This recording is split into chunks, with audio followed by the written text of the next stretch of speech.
si quieres acompañarme en esta mañana, vamos a ir a la primera carta dirigida a Timoteo y vamos a ir al versículo 3 y vamos a leer el versículo 15. Vamos a ir capítulo 3, versículo 15.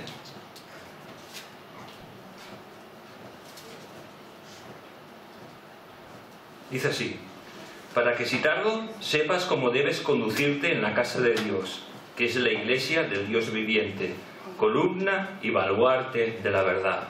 Amén. La verdad es que aquí Pablo le está diciendo que si tarda en ir a él, a volver a encontrarse con él, a volver a la iglesia donde él estaba dirigiendo como pastor, le está diciendo: Timoteo, quiero que sepas cómo debes conducirte en la iglesia, en la casa de Dios. Y dice que es columna y baluarte de la verdad. Qué maravilla, ¿verdad? Y la verdad es que yo creo que cuando vamos andando en los caminos de Dios, o venimos y el Señor nos toca, a veces creemos y damos unas cosas por hecho que nos parecen normales, que no son simples, pero que a veces no lo tenemos claro, porque podíamos preguntarnos qué es la iglesia, cómo formamos parte de ella, tenemos que amar la iglesia. Y la verdad es que me gustaría empezar con la última de las preguntas. ¿Es que hay que amar a la iglesia? Claro, para eso tenemos que saber qué es la iglesia. ¿La iglesia es este lugar? No. ¿Son estas cuatro paredes? No. Es el sitio donde nos reunimos. La iglesia empieza a formar parte cuando están 2 o 3 reunidos en el nombre de Cristo Jesús.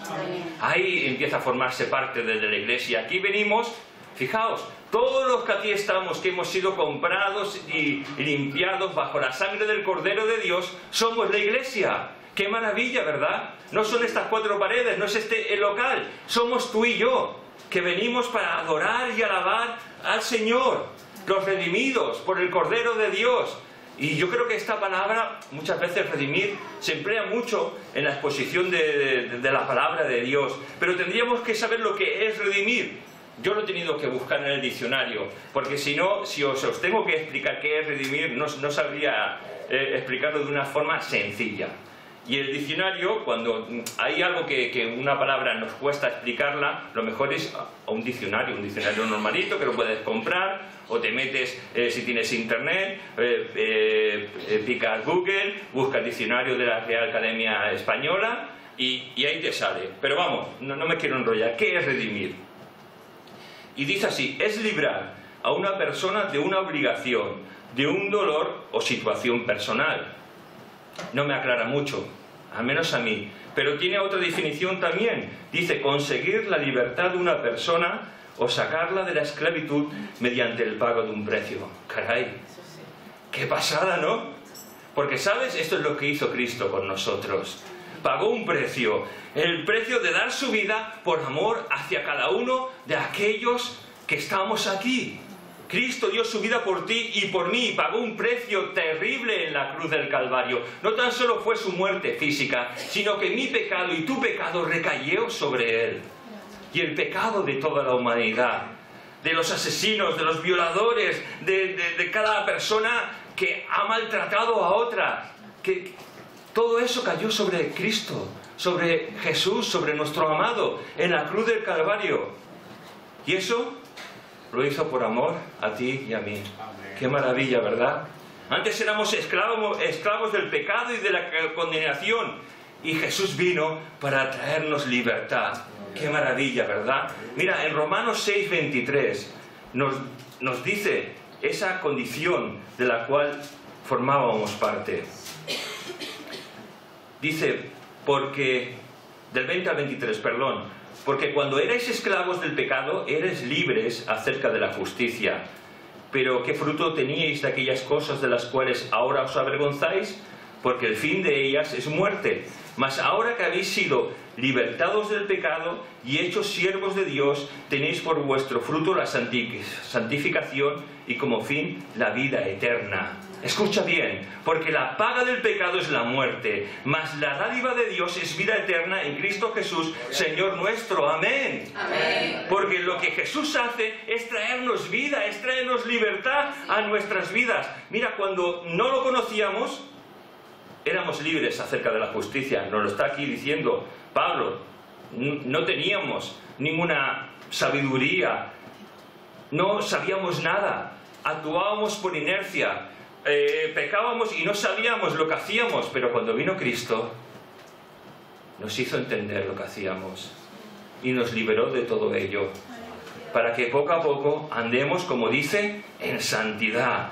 De las cosas que habíamos hecho antes, que ahora las vemos y nos avergonzamos por ellas, decimos gracias Señor por habernos librado de todo ello. ¡Qué maravilla!, ¿verdad? Dios nos ha libertado de la esclavitud, de la muerte y de la condenación. Y nos enseñó lo que era la verdad. Y ahora somos libres en Cristo Jesús. Jesús vino a tu encuentro y a mi encuentro para hacernos sus hijos. Y como consecuencia, andar glorificando a Dios en nuestras vidas. Me gustaría leer 2 de Corintios, capítulo 6, versículo 2.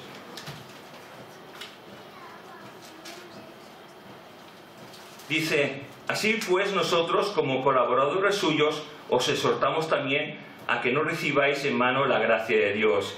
Porque dice, en tiempo aceptable te he oído, y en día de salvación te he socorrido. He aquí ahora el tiempo aceptable, aquí ahora el día de salvación.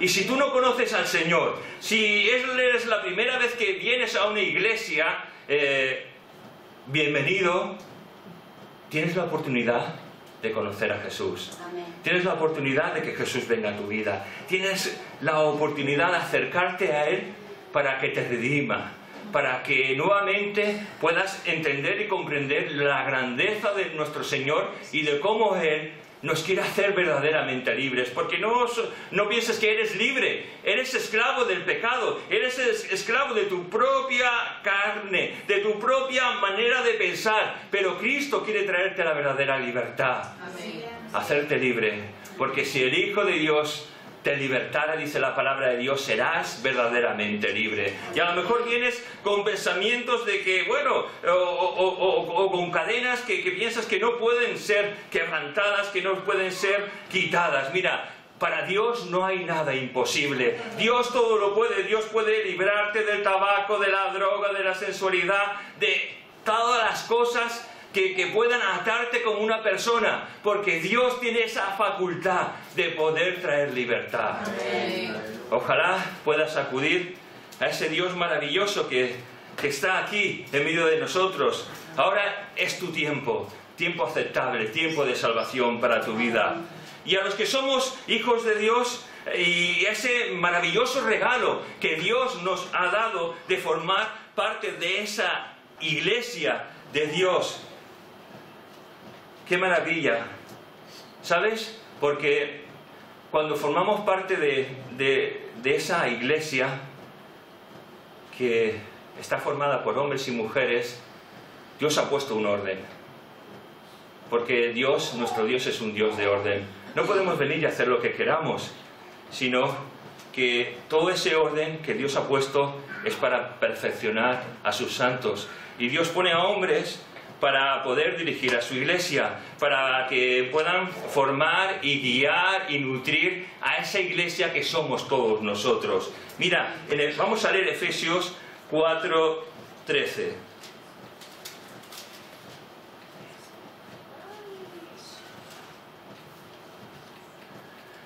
Efesios 4, del 11 al 13, perdonad. Dice, y Él mismo constituyó a unos apóstoles, a otros profetas, a otros evangelistas, a otros pastores y maestros, a fin de perfeccionar a los santos para la obra del ministerio, para la edificación del cuerpo de Cristo, hasta que todos lleguemos a la unidad de la fe y del conocimiento del Hijo de Dios, a un varón perfecto, a la medida y a la estatura de la plenitud de Cristo. Amén. Qué maravilla, ¿verdad? Dios ha puesto un orden, Dios ha puesto a personas para dirigir a su iglesia, para bendecirla, no para hostigarla, no para hacer de ellas un señorío, sino para simplemente bendecir y guiar. Y nosotros, todos los que somos la iglesia del Señor, tenemos que estar a una para que el reino de los cielos sea expandido, sea multiplicado. No podemos conformarnos con ser 30, 40, 60, 100 personas. No podemos, porque Jesucristo nos dio una gran comisión, la de ir y predicar el Evangelio a toda criatura. El que creyere y fue bautizado será salvo, mas el que no creyere será condenado. Y tú y yo tenemos esa obligación, no de engordar la iglesia, no de decir a otros creyentes que vengan, no ven a esta iglesia porque aquí están mejor que en la otra. No. Eso es proselitismo. Lo que queremos es que la iglesia, que cada iglesia se nutra de personas que no conocen a Dios y que puedan experimentar la gracia salvadora y redentora y puedan ser redimidos por la gracia de Dios. Y es lo que necesitamos, crecer como iglesia. Pero claro, cuando estamos en la iglesia, cuando empezamos a formar parte de esa iglesia como creyentes, como individuos, ¿cómo reaccionamos en ella? Yo he estado pensando de algunas maneras que muchas veces los que somos llamados hijos de Dios nos comportamos. Mira, en la iglesia muchas veces hay iglesia que solo piensan en sus derechos. Es decir, personas que viven, que vienen y disfrutan. Y solamente quiere derechos, porque eso está muy de moda hoy en día. Estamos en el país de los derechos, pero no de las obligaciones. No, aquí que yo tengo mis derechos, pero nada más. No tengo obligaciones. Pero caray, mira, esa mentalidad es mentalidad del mundo, de la gente que nos rodea, de esta sociedad materialista en la que estamos, que es una sociedad egoísta. Pero sabes, los hijos de Dios es distinto. Los hijos de Dios podemos tener derechos, pero también obligaciones. Es decir, no es tan solo querer recibir, sino estar dispuesto a dar. Porque la palabra de Dios nos enseña que es mejor dar que recibir. Y tenemos esa obligación. No tenemos que pensar solamente en llegar a un sitio y pensar qué puedo obtener de esta iglesia, qué puedo obtener de las personas, qué puedo obtener. No. Tenemos que pensar qué puedo dar, cómo puedo ser de bendición, cómo me puedo comprometer para que el reino de los cielos se haga grande. No son tan solo mis derechos, sino las obligaciones que tengo como un hijo de Dios. No puedo venir a la iglesia cuando tan solo tengo una necesidad, porque muchas veces, como individuos, venimos solo para obtener cosas. Qué pena, ¿verdad? Pero nunca, o muy pocas veces, venimos para dar. Tenemos que cambiar nuestra mentalidad. ¿Sabes? Nos tenemos que sentir que formamos parte de una comunidad.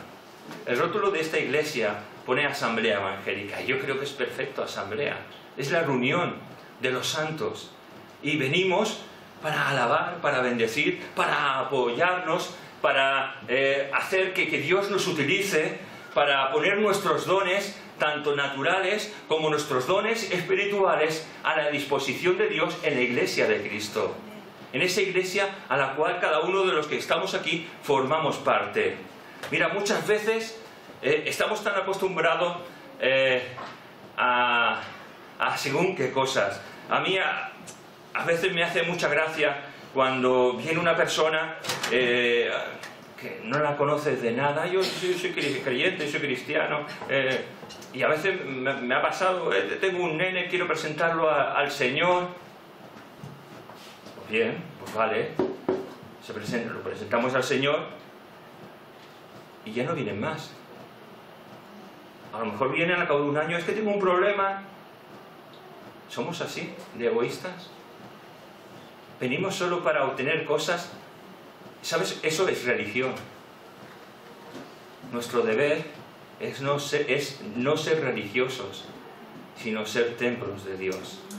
Dejar que el Espíritu de Dios arda en nosotros, que consuma nuestra vida para que Él sea glorificado, para que Él sea bendecido en nuestros actos y hechos. ¿Sabes una cosa? Hay una palabra que en esta sociedad en la que estamos no gusta mucho. Es la palabra compromiso. Estamos comprometidos hasta que algo los rompa. No. Tenemos que estar comprometidos siempre. Y comprometidos con las cosas de Dios. Cuando nuestro corazón se compromete con Dios, como consecuencia se compromete con la Iglesia. Si tu corazón no se compromete con Dios, no puede comprometerse con la Iglesia. Puedes pensar, es que yo estoy comprometido con Dios. No, si no asistes a la Iglesia, si no pones tus dones a la disposición de Dios y de la Iglesia, ¿qué compromiso tienes? Es que trabajo, es que tengo problemas, es que tengo mis hijos, vivo lejos. ¿Sabes una cosa? Todo eso son excusas de mal pagador. Es decir, delante mío, delante de otra persona, de un hermano, de un anciano, de un diácono, nos podemos excusar, pero delante de Dios jamás te podrás excusar.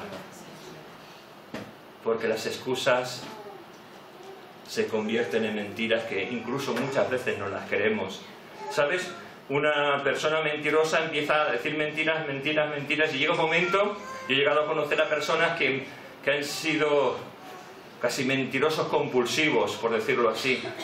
Llegan a un punto que se creen sus mentiras. Y tú cuando hablan contigo, uno piensa, pero ¿te estás creyendo eso de verdad? ¿Qué me estás diciendo?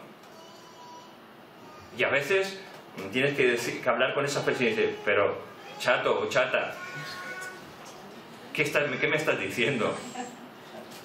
Y ¿sabes una cosa? Se lo creen. Nosotros también nos creemos nuestras excusas. Que Dios nos ayude a no excusarnos, sino a estar comprometidos con Dios. Porque, ¿sabes una cosa? Incluso dice mucho de nosotros nuestra puntualidad cuando venimos a la casa del Señor. Dice si amamos a Dios de verdad o venimos tranqueando. Es decir, voy porque ya me toca, voy porque mi padre me lo dice, voy porque mi esposa me lo está diciendo, voy porque voy. Qué pena, ¿verdad? Pero ¿sabes una cosa? Al trabajo llegas tarde. Puedes llegar tarde 1 o 2 veces, pero si tú trabajas para mí y si te acostumbras a venir tarde, ¿sabes una cosa? Te pongo en la calle más rapidito. ¿Y sabes otra cosa? Nuestros hijos no van tarde al colegio, ¿verdad? ¿O sí? Llegan tarde. No, porque entonces seríamos unos padres desastrosos, ¿no? No llegan tarde, ¿verdad? Y nosotros no llegamos tarde. ¿Por qué cuando venimos a estas 4 paredes para ser iglesia, venimos a veces tarde? Un día tarde puede pasar, 2 días tarde, incluso podemos tener un mal mes y venir tarde. Pero ¿sabes? Pasa una cosa, que cuando empezamos a venir tarde nos acostumbramos. Y es como si fuera algo que necesitamos, llegar tarde y podernos sentar en las últimas filas. No quiero decir que los hermanos que están en las últimas filas hayan llegado tarde, ¿eh? Pero generalmente los que vienen tarde no suelen pasar delante. Alguna excepción hay. Pero bueno, cuando venimos a la iglesia, venimos para bendecir al Señor, para poder oxigenar nuestra alma y llenarnos de la gloria de Dios. Venimos a escuchar la palabra de Dios, que es nuestra fuente de guía. ¿Sabes una cosa? A veces hemos perdido el venir expectantes de lo que Dios puede hacer. Venimos de una forma como natural, como rutinaria. Pero ¿sabes? Es que Dios puede hacer grandes cosas. Dios puede derramar de su poder. Dios puede sanar, romper cadenas, salvar, bautizar con su Espíritu Santo. Dios puede hacer tantas cosas. La cuestión es si venimos con esas ganas de que Dios obre, de que Dios se mueve, o hemos venido, no sé, pues vengo, predico, os suelto una parrafada y me voy. Unos tocan la guitarra, bla, bla, bla, bla, y se acabó. Otros escucháis, o estáis con los niños por ahí por allá, o estáis con el móvil ahí detrás, que desde aquí todo se ve. ¿Estamos expectantes o no estamos expectantes? ¿Deseamos que Dios nos hable? ¿Deseamos que Dios nos toque? ¿Sabes una cosa? Necesitamos venir con ganas de que Dios derrame de su poder. De que Dios se mueva en nuestras vidas.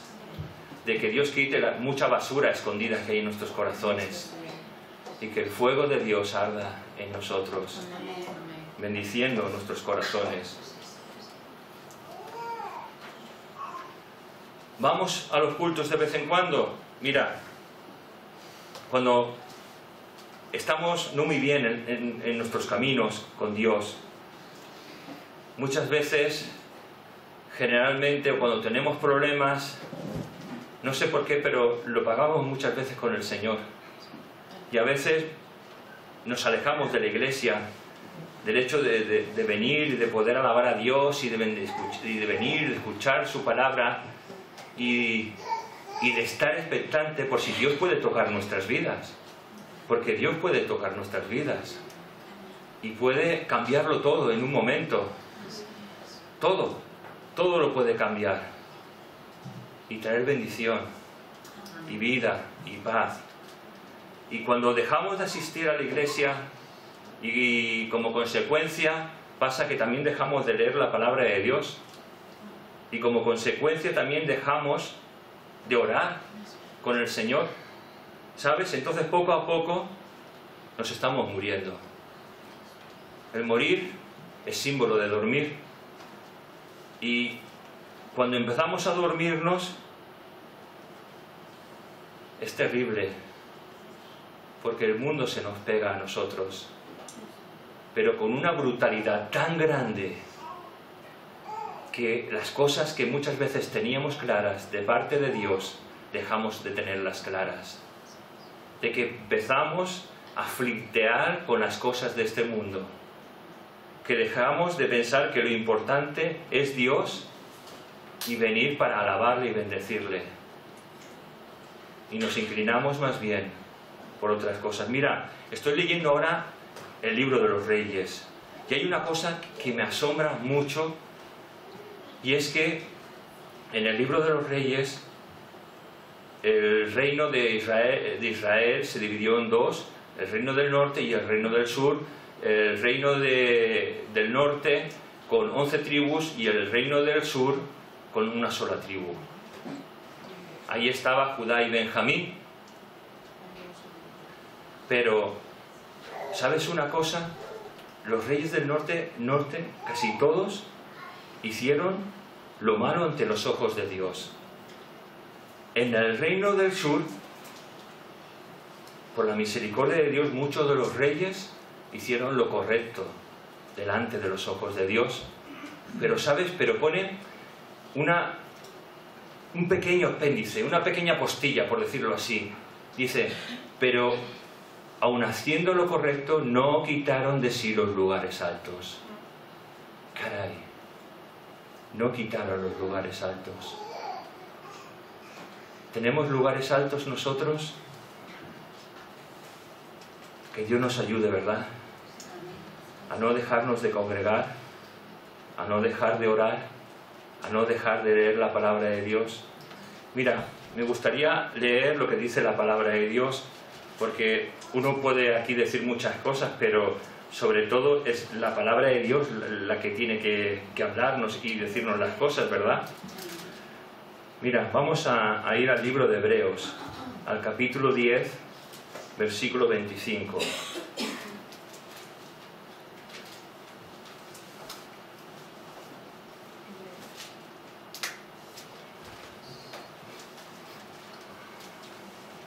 no dejando de congregaos como algunos tienen por costumbre, sino exhortándoos, y tanto más cuando veáis que aquel día se acerca. No dejándote de congregar como algunos tienen por costumbre. Y la verdad es que tenemos que decir, Señor, ayúdanos a congregarnos. Porque es la manera de vernos. Es la manera de que podamos juntos alabar y bendecir a Dios. Es la manera de que nos podamos conocer. Yo creo, sí, de verdad que creo en mi corazón que un problema que tiene la Iglesia del Señor es que no se conoce. Y tenemos que llegar a conocernos. Para ser de un mismo corazón, para ser de un mismo sentir, porque la palabra de Dios es lo que quiere, que la Iglesia tenga un mismo sentir, un mismo corazón.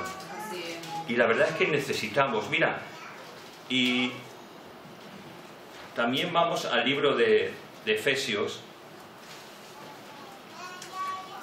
al capítulo 5, al versículo 14.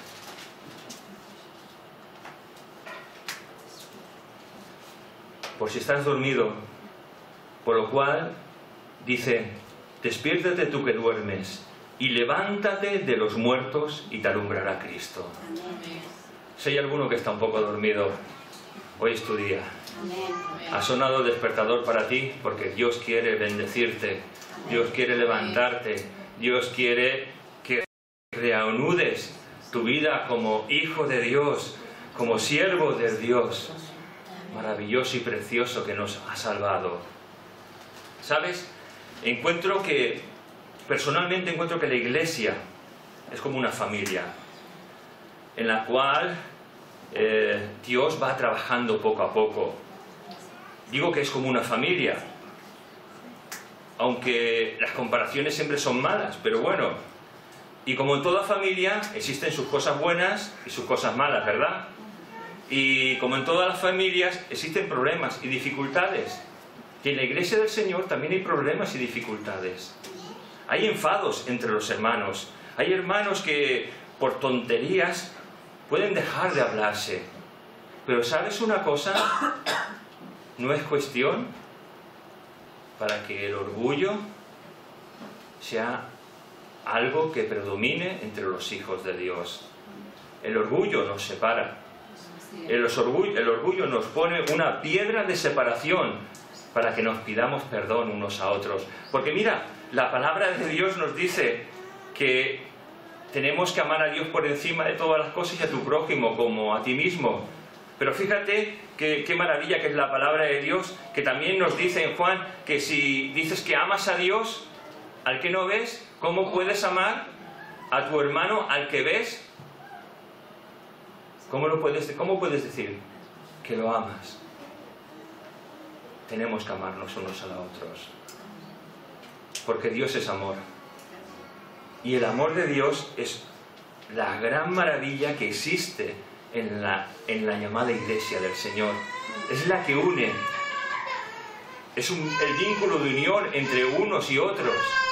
El amor de Dios. ¿Sabes una cosa? A veces como pastor te toca batallar con personas, con hermanos que se han enfadado unos a otros y los coges y hablas con ellos y dices, mira, tenéis que haceros las paces y tenéis que amaros porque así la Biblia nos lo dice. Y no hay manera. Pero escucha, que la Biblia nos dice. ¿Cómo puede ser que el orgullo pueda prevalecer antes que la palabra de Dios? ¿Cómo puede ser que el orgullo prevalezca antes que el amor? Hijos de Dios, tenemos que quitar el orgullo de nuestra vida, porque el orgullo daña todo nuestro ser. Si vamos al libro de Efesios, donde hemos ido antes, y leemos en los versículos del 14 al 16 del capítulo 4. Capítulo 4, versículos 14 al 16, dice, para que ya no seamos niños fluctuantes llevados por doquiera de todo viento de doctrina, por estratagemas de hombres que para engañar emplean con astucia las artimañas del error, sino que siguiendo la verdad en amor, crezcamos en todo aquel que es la cabeza, esto es Cristo, de quien todo el cuerpo, bien concertado y unido entre sí por todas las coyunturas, que se ayudan mutuamente según la actividad propia de cada miembro, recibe su crecimiento para ir edificándose en amor. Amén. ¿Sabéis lo importante de todas estas palabras? Porque lo que nos está diciendo el Señor es que dejemos de ser ya unos niñatos, mal criados muchas veces, para empezar a crecer, para dejar que la gracia de Dios actúe en nuestras vidas, para que tengamos conciencia del llamamiento tan grande que hemos tenido cada uno de nosotros, de la misericordia tan grande que ha tenido Dios al llamarnos hijos de Dios. Amén. Y ¿sabes una cosa? Formamos parte de un cuerpo que está unido entre sí, de quien todo el cuerpo bien concertado y unido entre sí por todas las coyunturas. No se puede separar este cuerpo, es indivisible, porque la cabeza de este cuerpo es Cristo. Amén. Y Cristo ama a su iglesia, y Cristo dio su vida por su iglesia, por su amada, por su esposa. Caray, es como si mi hombro dijera, no necesito este brazo, y se desprendiera mi brazo. Pero claro, mis huesos están dentro de mi carne. Entonces tendría que decir, mis huesos a la carne, no te necesito, porque estaría así colgando. Y se desprendiera y todo se desparramara. Es imposible eso. ¿Verdad que es imposible? Es imposible que nos detestemos unos a otros. Es imposible, si somos hijos de Dios, que no haya paz y armonía en medio de su iglesia. Y estamos llamados a velar por la iglesia. Mira, la iglesia somos todos. Muchas veces pensamos, es función del pastor, es función de los ancianos, es función de los diáconos. Aquí no está diciendo nada de eso. Está diciendo que es un todo, un cuerpo. ¿Sabes? Es obligación de todos. El velar por la buena doctrina, el velar por la santidad de la iglesia, el velar unos por otros para que Dios sea glorificado en medio de su iglesia. Fíjate, columna y baluarte de la verdad. Yo creo que todos sabemos lo que es una columna, ¿verdad? Pero vamos a ver lo que significa. Dice, soporte vertical que permite sostener el peso de una estructura. Y es verdad, las columnas son las que aguantan todo un edificio. Y lo que nos está diciendo es que tú y yo somos columnas en ese templo maravilloso que Dios está perfeccionando, que es la iglesia. Y esas columnas tienen que ser de sostén, de aguante, de unidad, de estar allí. Pero ¿sabes una cosa? Mira, hay otra definición de columna. Dice, soporte que puede constituir un elemento decorativo. Caray, hay columnas decorativas que no sostienen nada. Baluarte, ¿sabéis lo que es un baluarte? Yo tenía la sensación de saber lo que era un baluarte, pero de verdad no lo sabía. Vamos a leer lo que es un baluarte. Construcción o recinto fortificado para resistir ataques del enemigo. ¿Sabes una cosa? Dios nos está diciendo, somos esas columnas que debemos aguantar. Es decir, tenemos que estar ahí para dar testimonio de que hay un Dios grande, de que hay un Dios poderoso, de que estamos ahí para decir que Dios ama a este mundo. Pero ¿sabes? También nos está diciendo que somos un baluarte. Tenemos que resistir los ataques del enemigo. Dice la palabra de Dios, resistid al diablo y él huirá de vosotros. Resistir. ¿Y cómo podemos resistir si no tenemos comunión con Dios? ¿Cómo podemos resistir un ataque si no tenemos la palabra necesaria para que brote en nuestras vidas y en nuestros corazones, para poder hacer frente a esos ataques. ¿Sabes una cosa? Hoy más que nunca, creo que tenemos que conocer más la palabra de Dios. Tenemos que conocer... no es cuestión... Muchas veces las iglesias... ¿sabes? Hay un problema dentro de las iglesias, de nosotros. Que nos guiamos por sensaciones. Nos guiamos por lo que hacen otras iglesias. Nos guiamos por lo que vemos y oímos. Pero ¿sabes una cosa? Nos tenemos que guiar por lo que dice la palabra de Dios. Porque ahí está el secreto de que una iglesia sea viva y eficaz. El conocer la palabra de Dios. El conocer lo que Dios ha dejado, este legado maravilloso que nos enseña cómo tener que caminar, cómo tener que batallar, cómo tener que afrontar la vida a diario. ¿Qué pasa cuando morimos? Hay tantas cosas que tenemos que saber, que no tenemos que darlo por hecho, que tenemos que saber dónde la palabra de Dios lo expresa con claridad y nitidez. ¿Sabes otra cosa? Necesitamos pasar tiempo con el Señor. ¿Sabes una cosa? Yo creo que es nuestro gran fracaso muchas veces. Porque vamos siempre tan ocupados. Dejamos siempre las cosas de Dios para después. Y viene después y no lo hacemos. Que Dios nos ayude, ¿verdad? Porque si no tenemos comunión con Jesús, estamos perdidos. Nos vamos a dormir. Si no conocemos la palabra, vendrá cualquiera con argumentos y filosofía para engañarnos. Hace poco, un martes, vino aquí un hombre que quiso traer un mensaje a la iglesia y habló conmigo y a mí me gusta escuchar, ¿no? Y dije, habla. Y empezó a hablar. Y la verdad es que entre lo que hablaba pues con mucha verdad en ciertas cosas,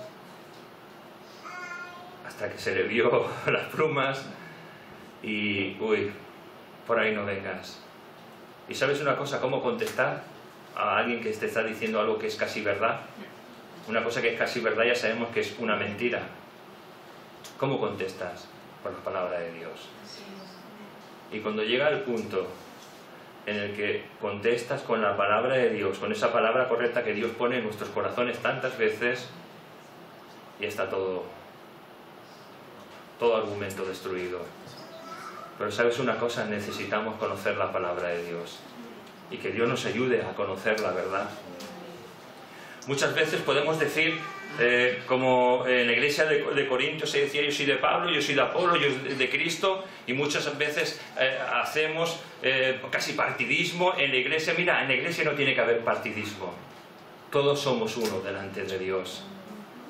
Todos somos uno para que la gloria de Dios sea promulgada entre las naciones.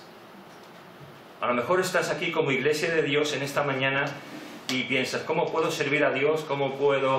¿Qué es lo que puedo hacer? Porque claro, no todos son pastores, no todos son evangelistas, músicos, no todos son. Pero ¿sabes una cosa? ¿Qué es lo que tiene en tus manos? Hubo un problema una vez en tiempos de Jesús. Había una multitud muy grande, 5.000 personas, y no tenían los apóstoles para dar de comer a esa multitud. Pero había un muchacho que tenía 5 panes y 2 peces, ¿sabes? Y lo puso en las manos de Jesús. ¿Sabes una cosa? Cuando tú y yo ponemos lo que tenemos en las manos de Jesús, Dios nos ayuda a dar de comer a una gran multitud. Amén. No es porque seamos ni mejores ni peores, es llevar al Señor lo que tenemos, para que Dios se glorifique. No todos podemos predicar, no todos podemos tocar, pero sí todos, en los dones que tengamos, podemos ponerlos en las manos de Dios para que Dios sea glorificado. Mira, hay algo maravilloso en este texto que hemos leído, y es que hasta ahora hay un ministerio que se llama el ministerio de la impiedad, que está detenido. ¿Sabes? ¿Y sabes por qué está detenido? Por la Iglesia. ¿Y sabes por qué la Iglesia lo detiene? Porque el Espíritu Santo vino a formar parte de los redimidos de Jesús. Es decir, el Espíritu Santo que está en ti y en mí, y retiene a ese ministerio de la impiedad que saldrá para confundir a las naciones y llevarlas a la perdición. Mira, si lo quieres leer, se encuentra en 2 de Tesalonicenses capítulo 2, versículos del 5 al 8. ¿Acordáis que cuando yo estaba todavía con vosotros os decía esto? Y ahora vosotros sabéis lo que lo detiene, a fin de que a su debido tiempo se manifieste. Porque ya está en acción el ministerio de la impiedad. Solo que hay quien al presente lo detiene hasta que él a su vez sea quitado en medio. Y entonces se manifestará aquel inicuo, a quien el Señor matará con el espíritu de su boca y destruirá con el resplandor de su venida. Amén. ¿Vemos? Algo maravilloso, y es que la Iglesia será llevada. Y con la Iglesia el Espíritu Santo marchará. Y entonces vendrá ese inicuo, ese hombre de impiedad que intentará engañar y destruir a los hombres y a las mujeres, llevándoles al camino de perdición. Pero qué maravilla, ¿verdad? Qué maravilla lo que Dios ha hecho por nosotros, de ese gran privilegio de ser llamados sus hijos, de pertenecer a esa iglesia maravillosa, para poder bendecirnos, para poder, como un solo cuerpo, un solo hombre, ir al mundo, ir a las naciones y decir que Dios existe, que Dios es una realidad. ¿Sabéis una cosa? Necesitamos tanto llenarnos de ese Dios maravilloso. Y es tan importante su iglesia, porque esa iglesia está, de momento, deteniendo ese ministerio de la impiedad y dando oportunidad, por medio del Espíritu Santo, a que muchos puedan llegar a conocer a Jesús. Amén. Que Dios nos ayude, ¿verdad? Amén. A ser de bendición, no a ser una columna de adorno, sino una columna de verdad en el centro de